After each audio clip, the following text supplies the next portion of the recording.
Just so you know, most of the cars I'm going to talk about today will get you into debt, so I advise not to buy them. But hey, if you want to look rich, if you want to show off, then you know, why not? I am no financial advisor, I just make videos about cars. But every once in a while, we do want to be a little bit flash, you know, we want to show off a little bit. And what better way to do it than to buy a Porsche? Now, you can pick up a decent Porsche Boxster for under 10 grand. That's not done too many miles. And the great thing about a Boxster is they're not just nice looking cars that are comfortable inside. They also handle great and they have pretty good performance for the price tag. Now, in terms of reliability, well, no, to be fair, reliability isn't too bad. Compared to a lot of cars on this list, the reliability isn't as bad, but they still can have their faults. And when they go wrong, it can get quite expensive. And the average annual maintenance costs of a Porsche Boxster is around $952, which obviously isn't the cheapest. But the second gen Boxster, well, it's a 2.7 litre flat six,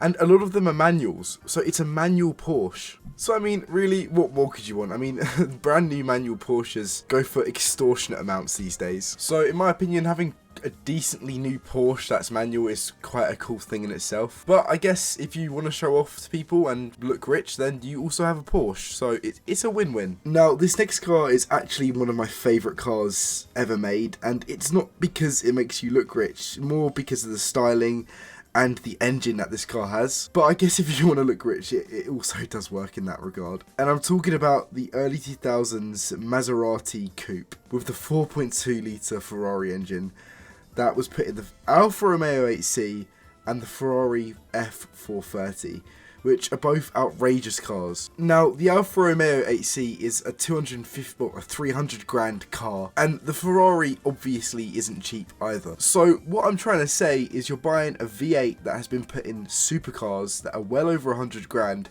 for under 10 grand. Which is just insane to think about. Not to mention, you also have the option of getting this 4.2 litre V8 as a manual with the Maserati, which is just insane. I do think this is also one of the best looking cars ever made, and that is very subjective, but you would look rich driving around in this thing. Now, before you do go and buy one of these, I just want to let you know the automatics in these cars are dreadful. Not to mention, this thing is a Maserati, and well, Maserati, they're not, let's just say that they're not known for their reliability. So yeah, what I will say is you will run into quite a few issues when owning one of these, and they're not going to be cheap to repair.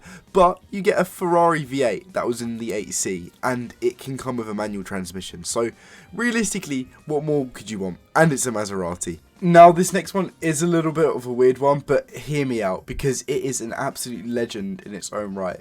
And I'm talking about the Mark II MR2. And I know what you're thinking, why have you put a Toyota in this list? Well, think about it. I've shown a lot of non-car people this car, and they think it's a Ferrari, or they think it's something exotic. Because it does look like an old 90s exotic car. Obviously, it is just an old Toyota, and it's a great old Toyota too. I mean, it's one of the most legendary JDM cars around. But I mean, yeah, to a lot of non-car people, you will look rich driving this. And I mean, if you really want to look rich, you can actually find a lot of MR2s with Ferrari body kits on them, which in my opinion is really tacky.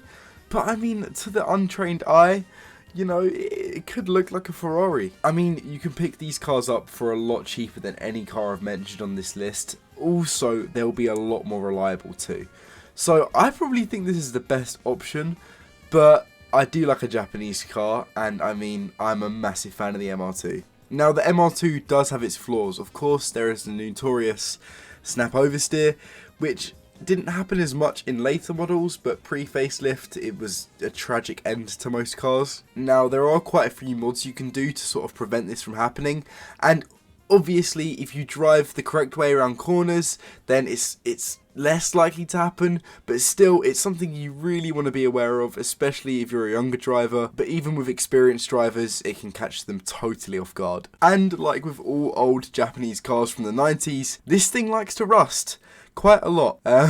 But, you know, they're great cars, they're fun to drive, and it's really hard to pick up a cheap mid-engine sports car these days, so definitely worth the investment in my opinion. Now, the next car I'm going to talk about is probably my favourite car in this video. They are great little cars, and I am talking about the Lotus Elise. And not really the first generation or the second generation, because you can both pick them up for just under 15 grand. So I guess whichever one tickles your fancy. I mean, the older one sort of looks like a weird 90s Ferrari Dino, and the newer at least looks like a Hennessy Venom GT.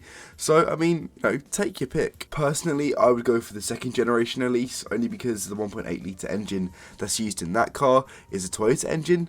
So, you know, it's going to be pretty reliable, whereas the first generation, the older one, has a Rover engine, which won't be as reliable, but I've heard pretty good things, to be fair. Are they practical cars though? No, not by any means, but they're one of the best handling production cars you can buy, especially for this price range. I mean, there's probably not a better handling car you can buy for this price range. Not to mention the fact they look like mini supercars, and to a lot of non-car people, you will look for it to drive one of these because they're just very exotic looking cars that look just a little bit different from anything else out there on the road. But I mean, putting all of that aside, it's a great car that handles well, it's fast, I mean, it looks great.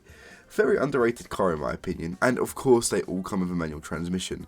So what more could you want? Now for this next car, I mean, I had to throw in a V12 somewhere, especially for this video, but this car is extremely unreliable.